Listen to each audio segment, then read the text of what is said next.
Walid Shihabi. First time I heard about Keyper was in one of our events. I think it was a lot about data, analytics. I like to say we're the market leader with 100% market share in understanding the market by looking at the numbers, by understanding what can be done, and then coming up with the best possible solution in order to fix it. And that's sort of the experience and the lesson I got from being a research analyst in the financial field. We also started giving more visibility in terms of rent and rental payments, right? Is that the optimal solution for tenants? Of course not. Tenants, 95% of them are salaried, 95% of them receive their income monthly. A lot of young people also were failing and with no experience. And the advice I heard, and I think it makes sense, is this: is go to company, learn about the industry, and then start a company. Right? You have to have resilience. Exactly. And you have to have drive. Welcome to the brand new season of the Next Gen Rental Podcast. Brought to you by Mr.Alfred, our main sponsor, a leading property management system for holiday home operators based out of Dubai. Hello, everyone. Welcome to the second episode of the Next Gen Rental Podcast of this second season. Today, we have a very special guest with us, Walid Shihabi, co-founder of Keyper and founder of Hometown, operator of holiday homes, technology in Proptech more globally, and in the industry for more than 10 years. So welcome. Thank you. Thank you, Oriol. Thank you for having me. I think we have two OGs in the industry in the room today, and you're a friend and somebody I've known for quite some time, and we started this industry early in town. Exactly. That's why I say special guest, because I think we have been trying to get you in the show for a while. I'm so happy I'm finally here. But Keyper has been, very busy. You have been with Keyper. It's kept me quite busy, and knock on wood, for all the right reasons. Yes. So walk us a little bit. Let's just start with Keyper. What do you do in Keyper, and then a bit more on the history of your journey. Yeah. So Keyper is a company I started with my co-founder Omar Abu Annab around 3 years ago, pretty much the beginning of 2022. And it's a property technology company, and it is very, very highly impacted and inspired by my experience as a property fund manager on the one end, a fund owner, and a property operator as well. As you know, I've been in the space for quite some time right now, and throughout that period, you could say that I've faced all the pain points you could imagine for somebody who is involved in the industry, and it sort of got to a point where I was much more comfortable rather than adopting technology, innovating technology, because and that allowed me to stop waiting for other people to solve my problems, right? And I realized that it weren't only my problems, but they were problems that a lot of people in the industry would like to see fixed, and that would solve a lot of issues that they have: property owners, property operators, etc.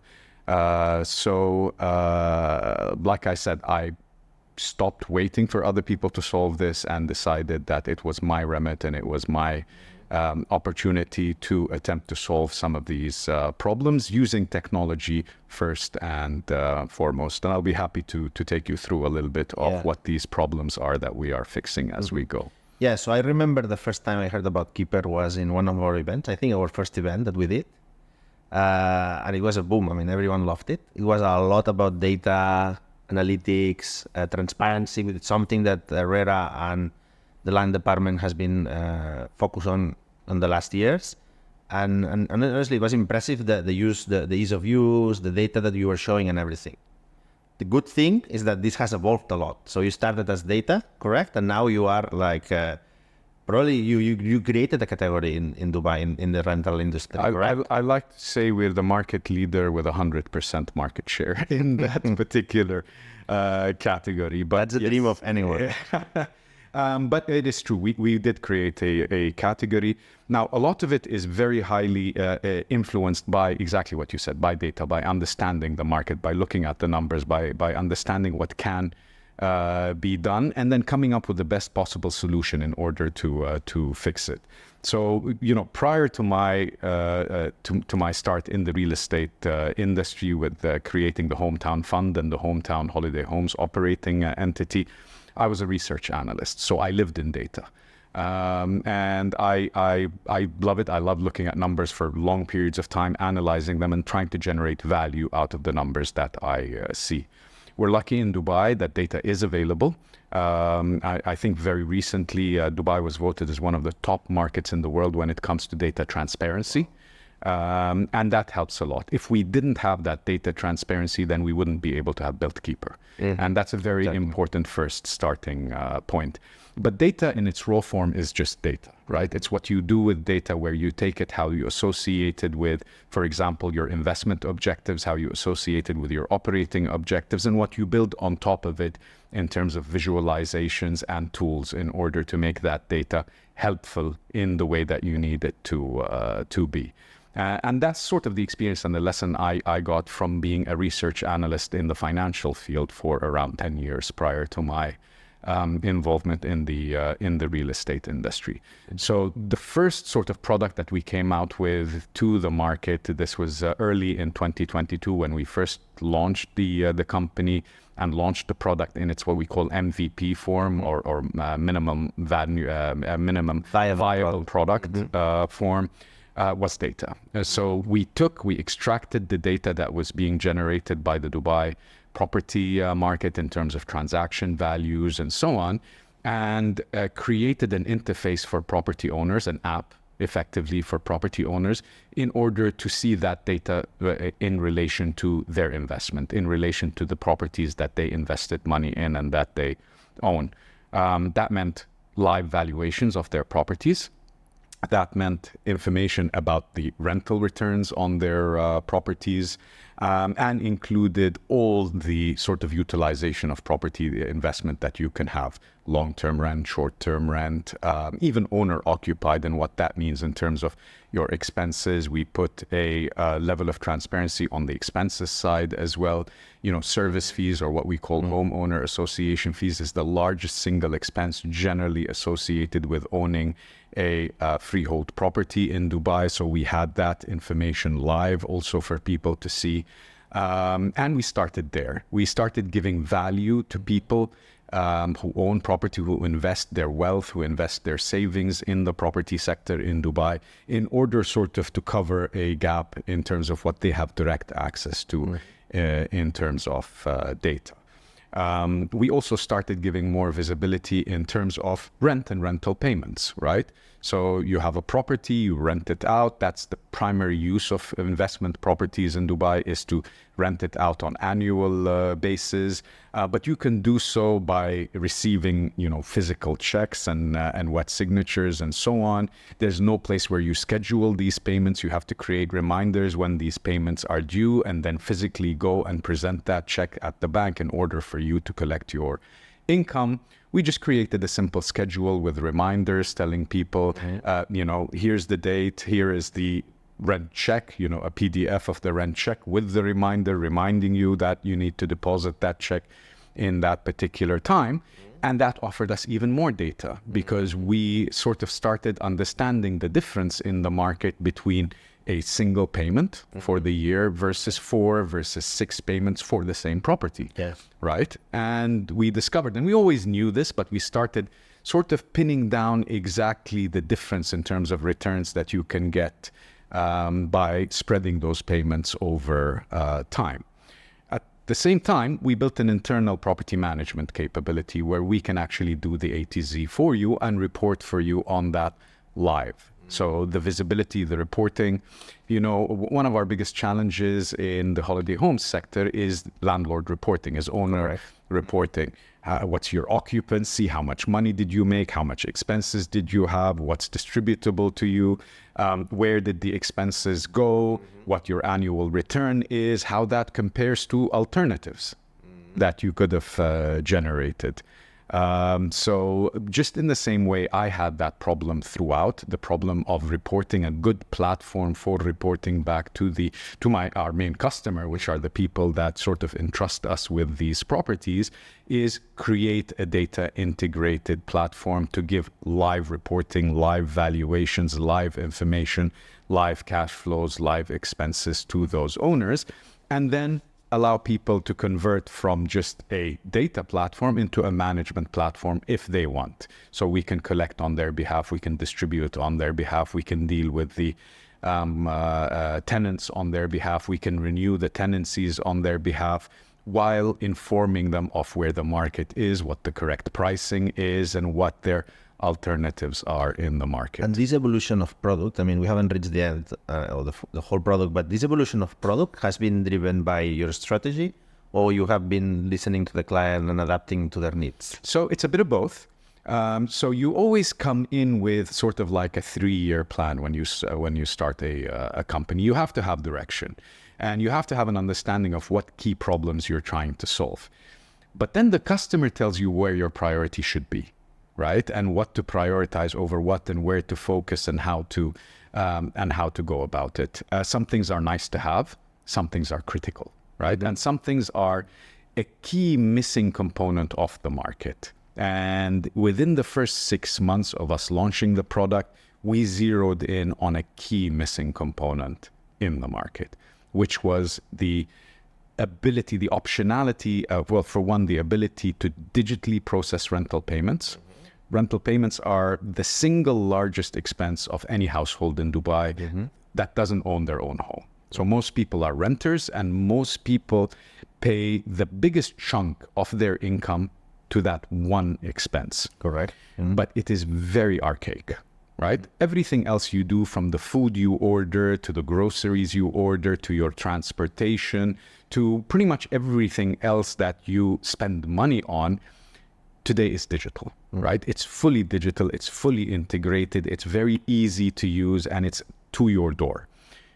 Rent is the exact opposite, right? So when you want to pay rent, just discovery of the property you wanna rent out. Of course, the portals have helped a lot in discovery, but then they pass you on to a very sort of old school, archaic manual process of rental, where you're signing physical documents, where you're writing checks and giving PDCs to the future, where you have very little optionality in terms of how to pay and how to spread that payment.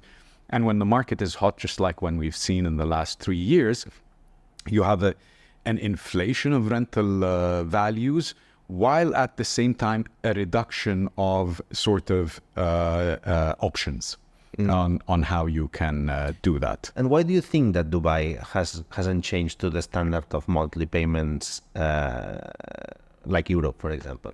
It's a good question. Sometimes when you're comfortable with the status quo, and a lot of people are comfortable with the status quo, that includes the operators in the space, the agencies in the space, and the regulator in the space hasn't made that big push as well historically, then things just stay as they are. It's a big challenge from the landlord side, and that's a question. Why haven't the landlords changed the way they do things? It's very simple. Around 70% of rentable inventory in Dubai is owned by people like you and me, right? Is owned by individuals, investors, both resident and non-resident. It's that kind of market, right?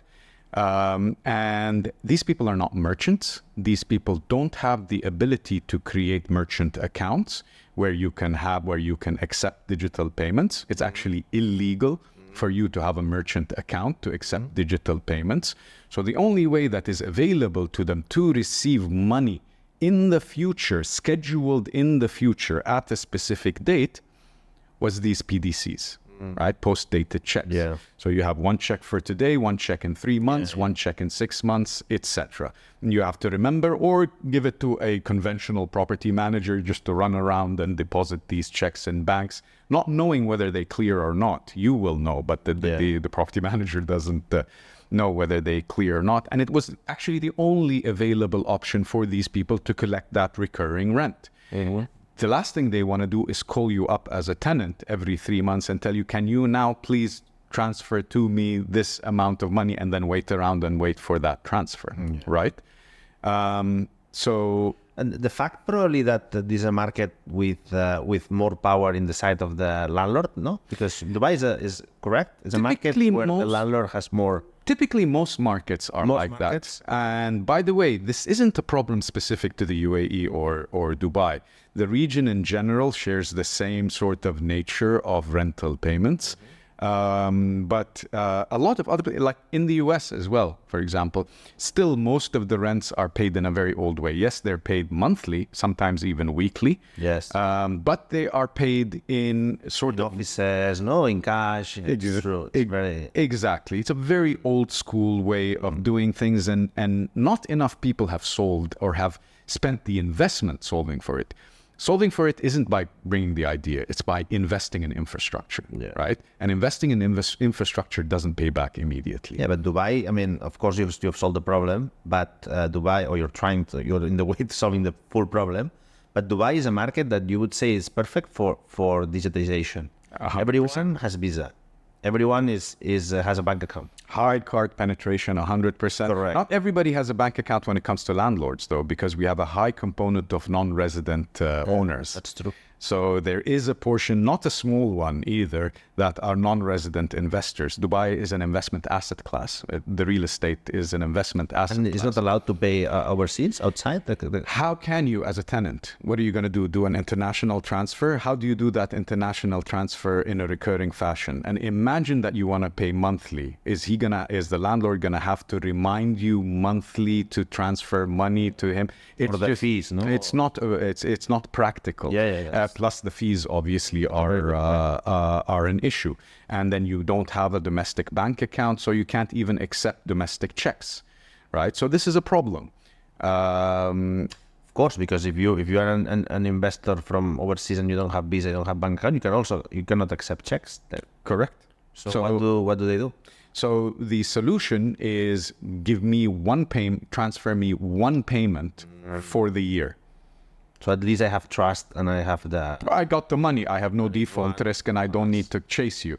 Is that the optimal solution for tenants? Of course not. Tenants, 95% of them are salaried, 95% of them receive their income monthly.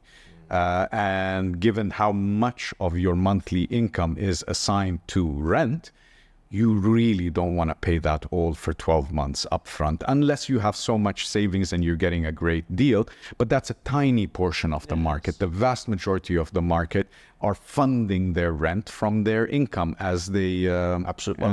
When I come to Dubai, I was 12 years old, so I was a bit younger. I was a professional, and I had to ask money to my parents to pay the rent and the initial cost of living in Dubai. It was furnished, but anyway, the duwa, the everything, the car, because you didn't get a loan, you didn't get anything. The initial investment of moving to Dubai is very high. Is a barrier. Mainly by the first check, and 12 years ago it was even more balanced towards one check or two checks than today. Correct. But even at 4 checks, you're paying so much. Yeah. Okay. You're paying 3 months in advance. You're paying a security deposit. You're paying the whatever agent that found the property for you, their commission, which is another 5%. You're paying connection fees and you're paying ijari fees and that's not including exactly the investment you make in moving and the investment you make in furnishing and so on. It's such a huge barrier actually for people moving here, but it's not exclusive to first timers, by the way. Everybody struggles from this. The only good thing I remember that when you pay one check, then you feel you save a lot the next 12 months, right? Exactly, because it's done one time and then you're done. But it's not true, because you need to be saving your rental and put it aside. But I'll tell you what, you're saving in advance. It's not like you're paying at the end of the year. Exactly. You're paying, so you have to have been saving for a year prior to that. It requires a discipline that probably if you have never done it before, it's not that simple. It is not easy. It's not easy, and things creep up on you, right? Exactly. Suddenly you have an emergency, and you have the money there, bro. So I'm sure it generates a lot of problems in the families. So we took a look at that problem, and we put it at the top of the pyramid of things that we wanted to solve for. And it's that to solve for that problem, you have to solve for 2 things before that. Is creating that platform, right, where where the 2 sides of a rental process are there, where the landlord is there, and where the tenant is there. And we were successful in getting the landlord on board because of the value we were providing the landlord in terms of initially data. Exactly. And then the tenant needs to be on board, and the tenant via identity verification, via income verification, and then via uploading a payment method into that. The second thing we needed to solve for was digital payments, right? So what constitutes digital payments? There's the obvious one, which is cards, right? But cards are expensive. There's processing fee. And then who's going to carry that processing fee? You can't get the tenant to carry the processing fee. And then there is the landlord who doesn't have an expense per se in carrying checks. Yes, there is an operating expense. Yes, there is the risk. Yes, there is the risk also of the check having a bad signature or having a stain of coffee, and that doesn't go through. But it doesn't feature in their decision-making at the time. There is no incentive. Exactly. So today, we are in a beautiful 3-bedroom apartment, operated and managed by Highguest, one of the main clients of Mr. Alfred, in the beautiful island of Imar beachfront. It's a 3-bedroom apartment plus maid with 3 bathrooms. It has very modern and beautiful finishings. Go to mr.alfred.travel to book this apartment and many others in our portfolio.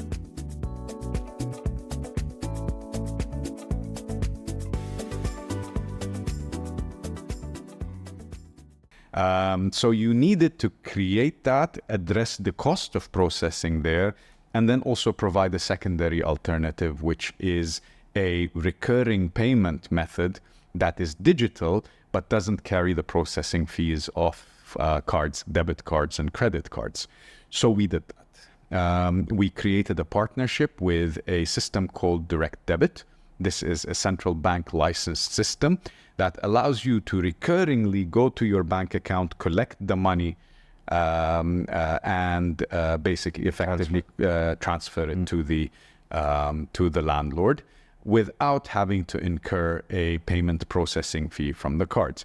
Now, the advantage of the cards is that, number one, there are points and incentives associated with it, and a lot of people actually make big use and big benefit of the these programs, the reward programs, and so on.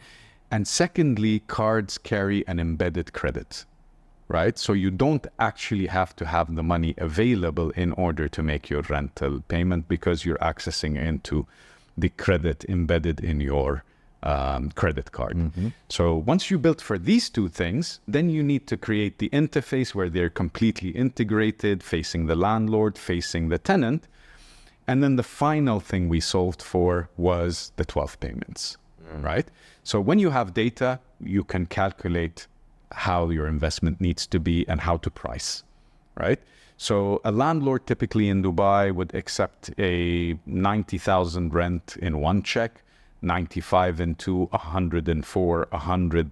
Nobody accepts 12. Nobody.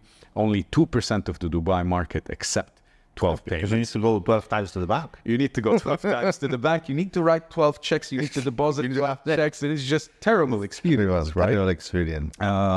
So it doesn't exist.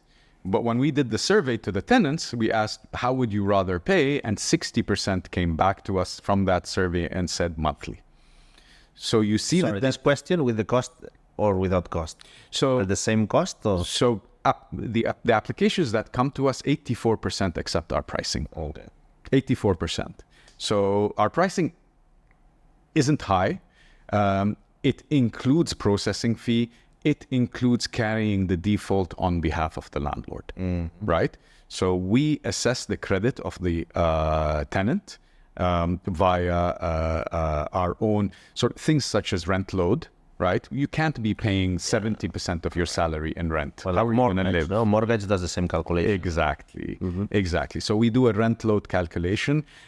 We do some other secondary calculations also related to your credit worthiness, okay? But that's it. From there on out, we make you an offer on the property that you like, that you have, okay, and we give you that offer in 12 months, while the landlord can receive their income in 1, 2, 4, whatever their preference is. It's a complex system, But to the users, it's very simple. Well, I guess everything is technology now. It's exactly technology. It's embedding payments. It's embedded in credit assessment. It's embedding interfaces with data, and then creating the user experience where you have the reminders and where you have, additional data and information.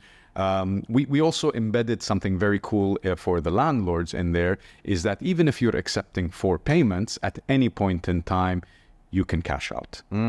Right? So this is sort of like a banking service for property owners, that they can sort of access cash that is due in the future while eliminating the default risk. So it's 2 products in one. It is cash out, basically access to cash that they can utilize whatever way they want. A lot of our owners actually do that in order to make a payment on a property they're buying. Right, so it becomes... Yeah, like, I don't know, in UAE it exists, but in Europe and Spain it's called factoring. It's exactly factoring. It's rent factoring that we incorporate, and we embed as well the ability for any tenant to pay in 12. In a future release next month, so all of our 12 payment option, or 12 payment, we call it rent now, pay later, by the way. It's a little bit of a play on BNPL, which is a very successful... This is what it is. Correct. And we do it today at the beginning of the tenancy, right? So we credit check you everything, and then you have a property that the landlord's demanding 2 payments, you can pay 12, we'll pay the 2, right? In the future, in the next month's release, actually, we're embedding the ability for you, even if you're paying in 2 or in 4, in the middle of the tenancy, to press a button, spread those payments at any point in time. And that allows you, you don't want to make that big expense of rent that's coming up in the next week. You want to use that money to go on a holiday. You have an emergency expense to take. You just spread those payments. Your landlord will still receive the payment on time, but you will be able to pay it down on monthly payments. And the demand was absolutely massive. We've got over 30,000 applications to date. And we've raised money specifically to fund effectively people's rents. So you protect this arbitration that you're doing, in terms of funds. So you don't use any bank, you don't use. We don't. It's our own balance sheet. We effectively issued a bond, and it's like a securitization of people's rent receivables. Myself and my co-founder, like I said, come from a banking background, so. We felt that this would be the best way in order to finance this product, because not only does it need technology, it needs finance, right? So we invested in... It's a perfect combination of your skill set, no? You have banking, I'd like to think property so. finance, property management, and technology. And it's my view that you need that skill set in order to bring these different things together into one. Yeah, now product. moving more to technology and startups and all this. I mean, I was the other day listening to another podcast, and someone was saying that there was this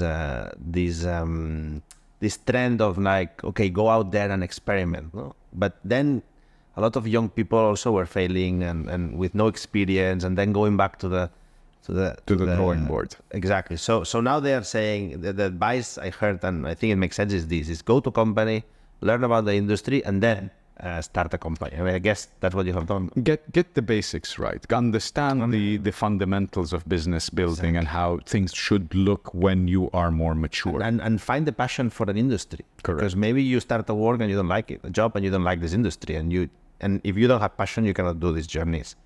Because it's challenging. It's very challenging. So you need to have a lot of passion. You have to have resilience. Exactly. And you have to have drive, right? And your drive typically, and I agree, I mean, I end up listening to a lot of podcasts also, but there's a lot you can learn from other people's experience. Exactly. And I like that, I like that concept.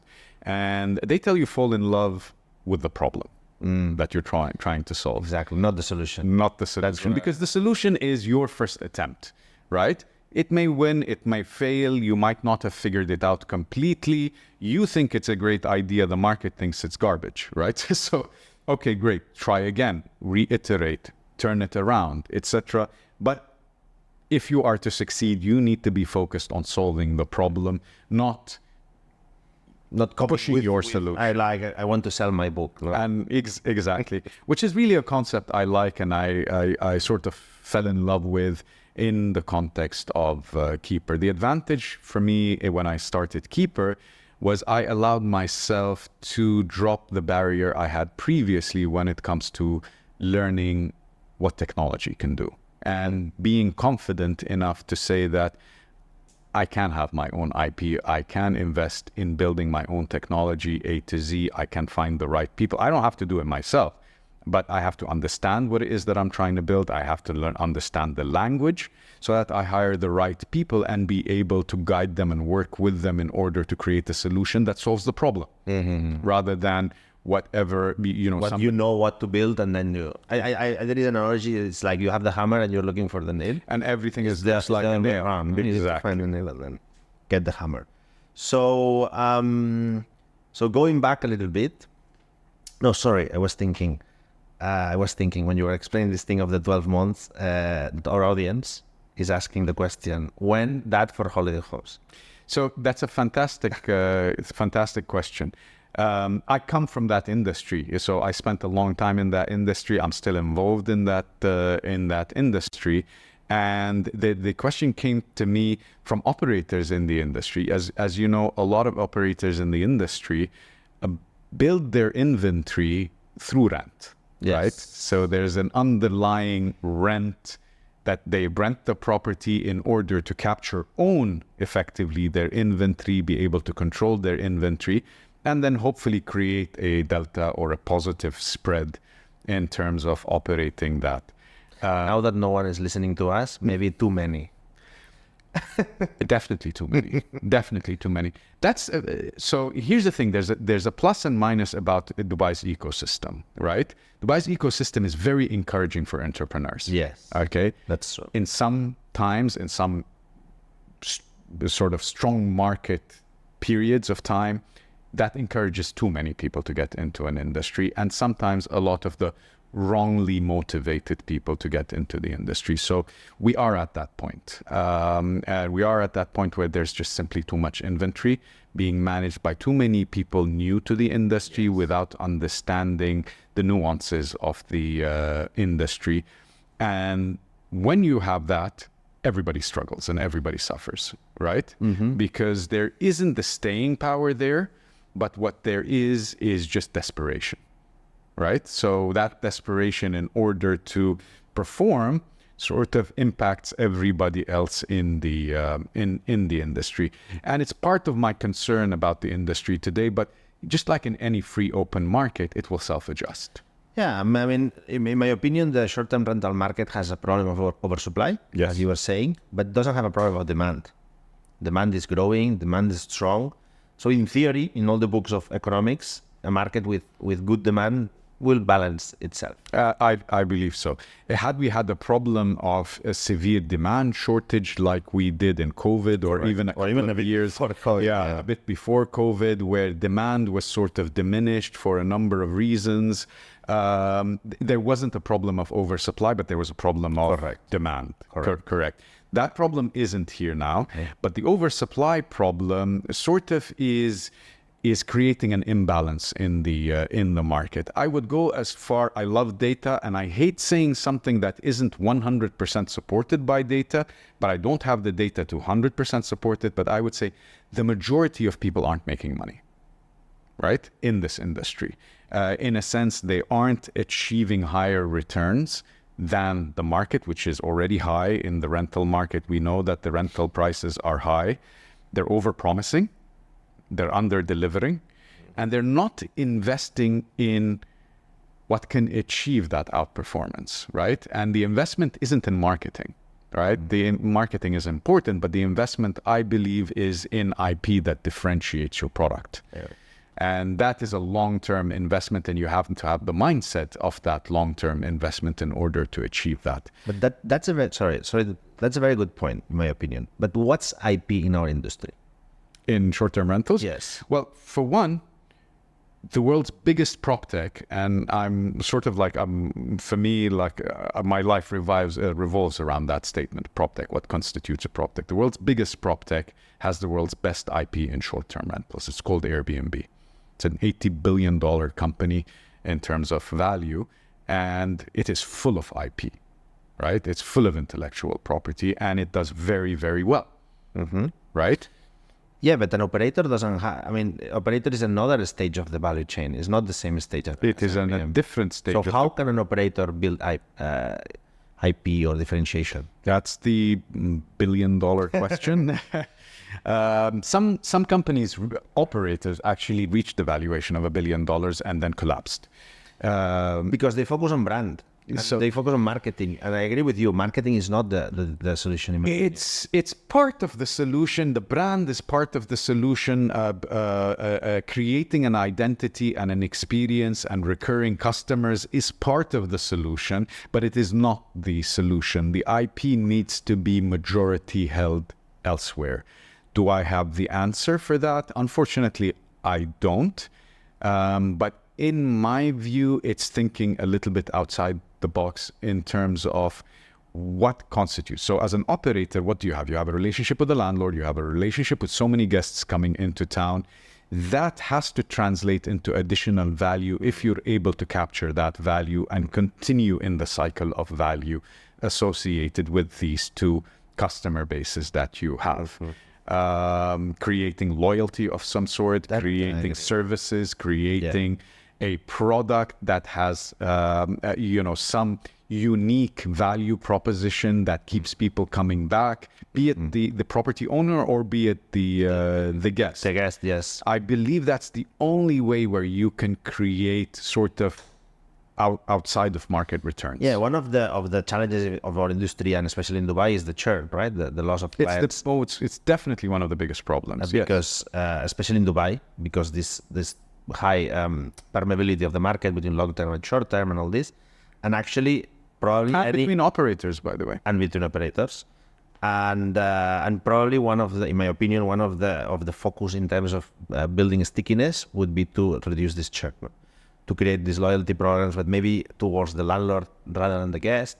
My vision is that Airbnb and Booking.com, which also is a huge of course, have brought a lot of transparency in the market. Yet anyone knows how much is a property, how is the property, where is located, which views do you have. So competing with distribution is extremely difficult and challenging and requires huge volumes. I would say at the start it's a fool's errand. Okay, but in the long term, it actually can be achieved. But again, hasn't been proven to be the case yet, but there is a loyalty component in terms of how well you get treated, right? And the experience that you have in the property itself versus the experience you have in this company. But I think that's the point. It's more about the experience. It's about how you treat your guests once you have them, rather to fight for guests. Correct. Or for bookings. I believe so. That's the eternal debate between direct bookings and platform bookings. And I cannot claim to have... No, there is no answer in my opinion. Yeah, I cannot claim that I've discovered the answer. Specific cases, you can say this company was very successful in direct bookings, but difficult to replicate sometimes. You need the global brands. There is no global brands in short-term rentals. There's attempts at it. But not successful. Yeah, but less than fully successful, I would say. There are people that have tried to consolidate very heavily in the industry. This is one that people look at a lot, called Vacasa out of the US, and it consolidated, but really, I would say, failed to build a brand that has any sort of stickiness the latest report, they are losing a lot of clients. They are. The value they paid for the companies they acquired was like maybe double of the actual. And part of the biggest reason is churn, right? Were not able to retain those. So you buy based on certain metrics, and then a year later, that company you bought shrank.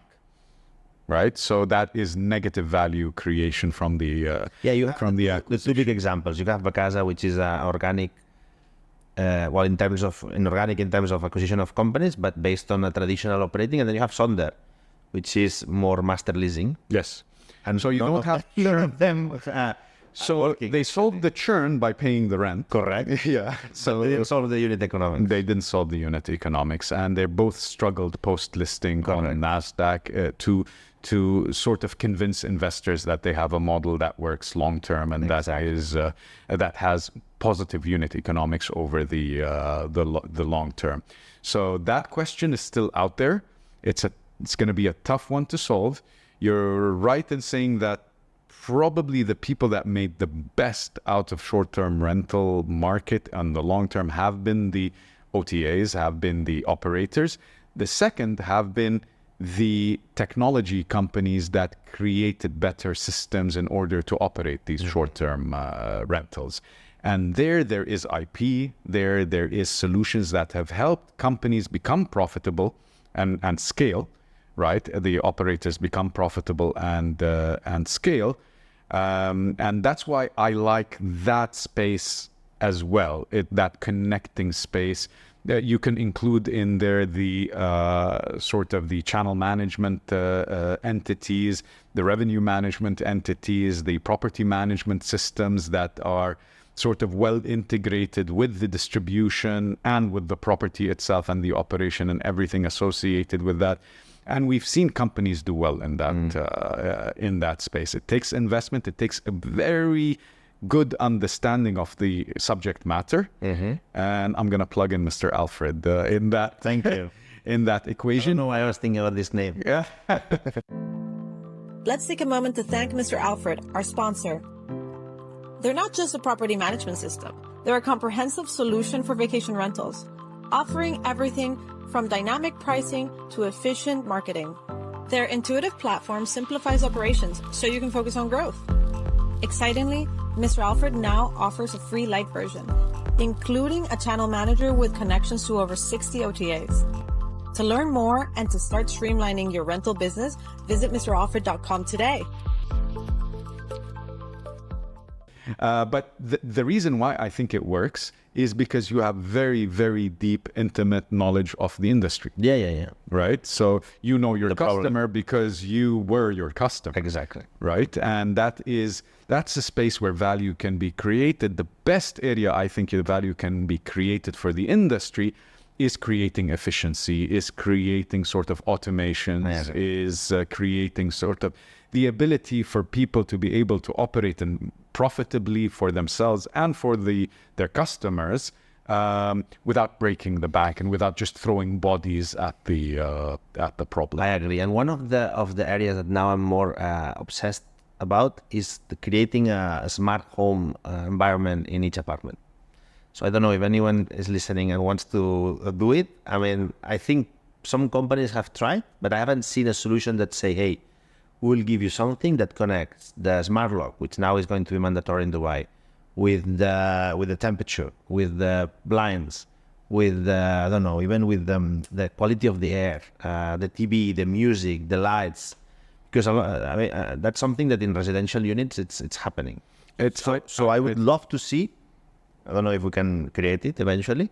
Some solution that, because that's what's going to elevate, in my opinion, the experience of the guest. Entering into a place, we entered into this apartment and we were like, wow, about the view. Yes. But what if also you have an experience that they put your Spotify playlist, for example? That would be a wonderful experience. And because you connected already before your user, and then they put you a song that is in the top of the list. My recommendation is create it on an app. Don't create it on a separate interface. Separate interfaces have not succeeded. In which sense? So you go to a hotel and they have their own little things, and it's very annoying, and it's on the TV and so on. I don't think that has been a successful approach. I agree. No, I think it has to be a layer done by someone, and even not technology agnostic, that you can use Apple, Android, you can use Amazon, Alexa, whatever. That I would love, and that you can ChatGPT would sort of that allows you digital customization of the physical space. Exactly, if that makes sense, right? So it's your music, your temperature, your experience, which is what you say. That I think it's important. It's part of the experience that you have. It's not just the physical space you're in. It's the vibe, the feel that you get, and the ease of sort of controlling your environment. I mentioned sometimes some companies people don't associate with Proptech, but they were extremely successful. And Ring.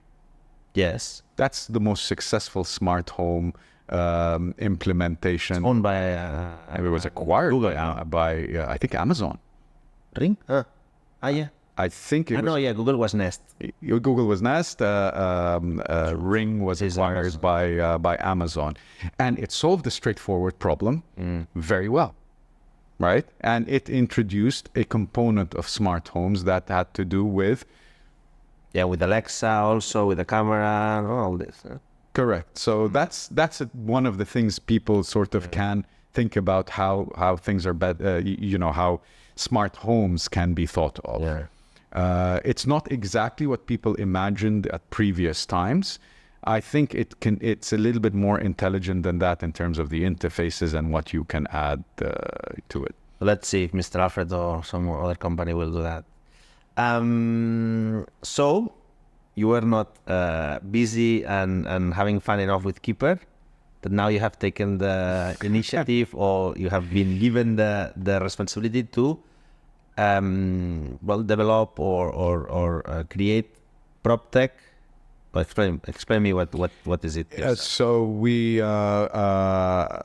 had the privilege actually to be invited by the Dubai Land Department. I was one of the sort of starting members or founding members of the Proptech Association of Dubai.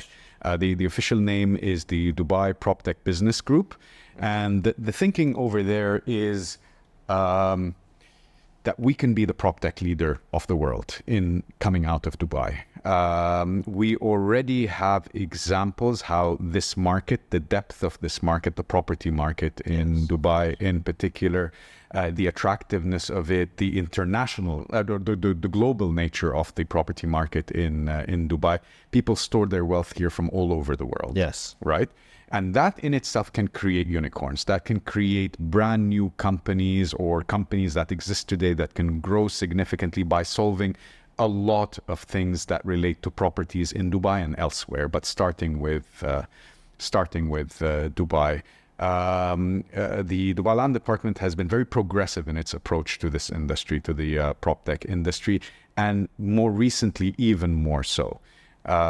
You might know that out of Dubai, there's 2 unicorns that are in the PropTech space. And by unicorns, we mean companies that are currently valued at over $1 billion US dollars, privately valued as such. They're not a secret. Of course, it's Property Finder and it's the Dubizzle Group, which includes Bayut, and both of them come from the heart of the PropTech sector in Dubai. They're PropTech 1.0, you can say, which are the classifieds, discovery platforms for properties in Dubai, but they were both extremely successful in creating user bases over time and extremely successful in developing and innovating. In my opinion, they are very innovative. 100%, and innovating over It's a time. very beautiful and healthy competition between.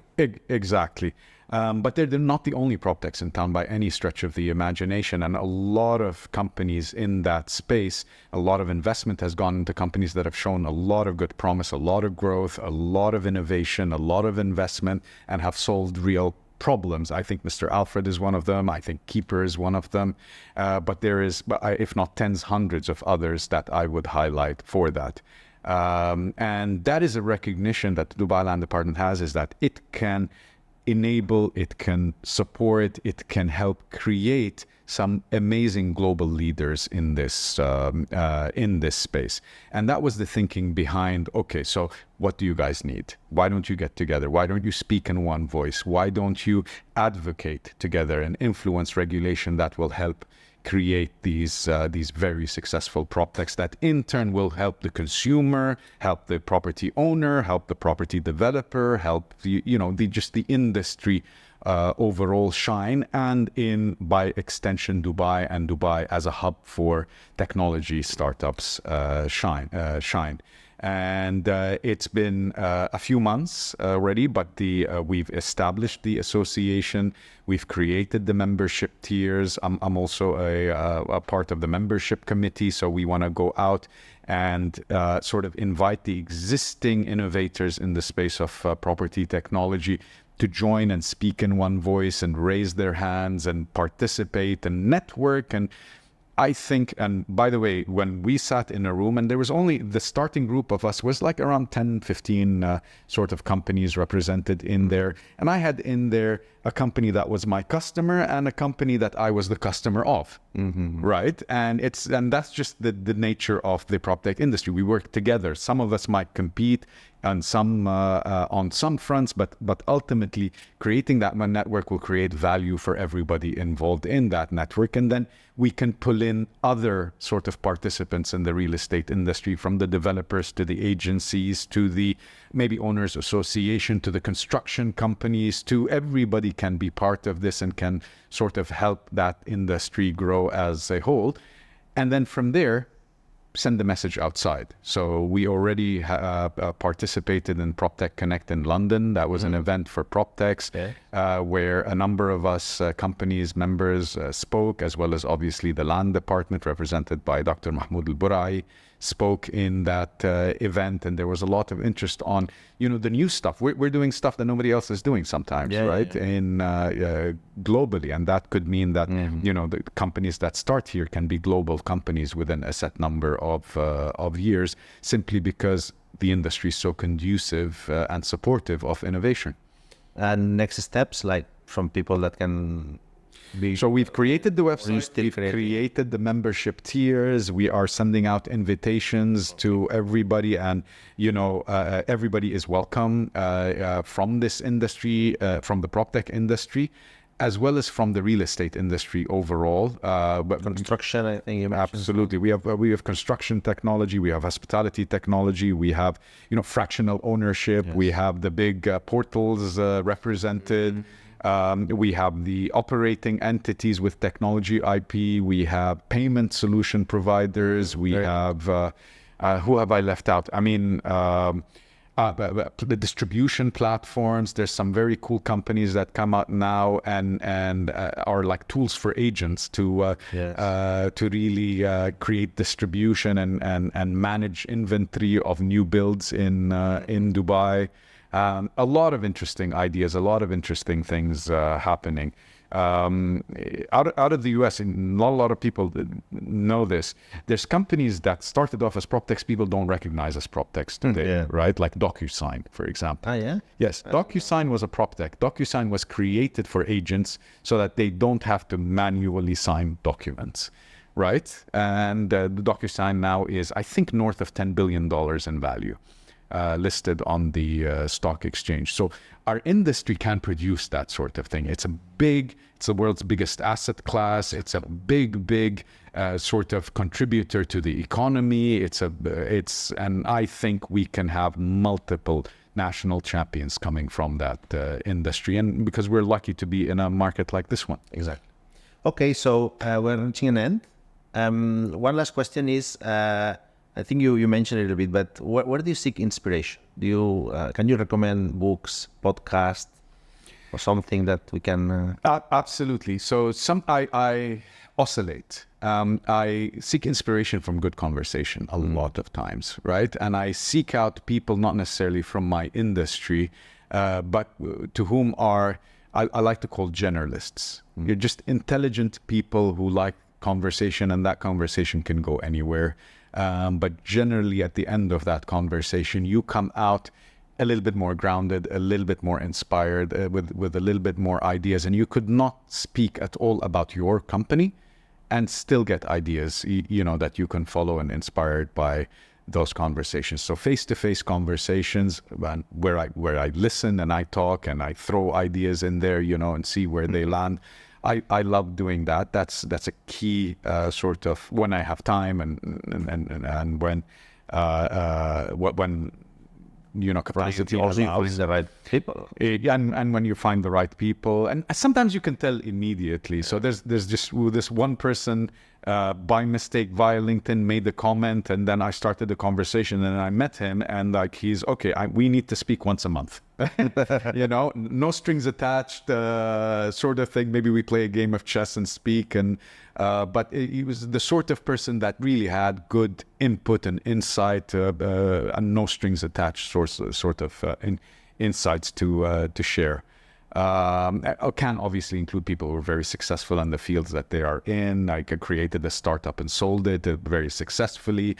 A lot of times these are the right people, but it doesn't just have to be that sort of profile. I'm a fan of podcasts, okay, and and audiobooks, and I've I can... Any title you can recommend? Any podcast? Maybe it's easier. So in terms of books, I keep going back to one that I find very intelligent in the way that it sort of addresses some of the problems I have as a startup founder and as a technology entrepreneur. And it's called The Hard Thing About Hard Things. Right, and I don't know if you've read that one, but it's one that I personally like a lot. But also at the same time, there's things that you need that help you that are not related to your business in particular. So I read this book recently called Breathe, and it's just simply it reminds you that the way you breathe can change your life, right? Can change your mood, can change your focus, can change your health, can change your energy. And it just if you take a few sort of pointers from that book, your life will improve, right? And so I try to, revolve around these things. And then third is I like biographies. I like biographies, and I like these people's real stories, right? They're told by people that are interesting to me. Their journeys are interesting and how they made certain decisions. So biographies are always a go-to for me, and it doesn't even have to be like business, right? Like Green Lights by Matthew McConaughey is just a modern classic. And it was surprising because not everybody thinks of him, a Hollywood actor, as somebody that can be sort of inspirational to somebody in a completely different mindset or industry. But it was really something that a book that is well written and that has a lot of aha moments and funny moments and is light, but is also deep. These books and podcasts, I oscillate. I listen to a lot of the podcasts that have been coming out recently on the industry here or the startup industry elsewhere. But at the same time, I listen to health or a health, fitness, wellness podcast sometimes, just to make sure that the mindset is in a good place, and you get some pointers that help you out in your day-to-day life. Very good. So thanks a lot for joining us. I hope you had a great time. Wonderful time, and always a pleasure to meet up, Oriol. Definitely. And for the rest of the audience, see you in the next episode. Thank you very much. Thank you. Next Gen Rentals is brought to you by our main sponsor, Mr. Alfred. Mr. Alfred specializes in making vacation rental management effortless.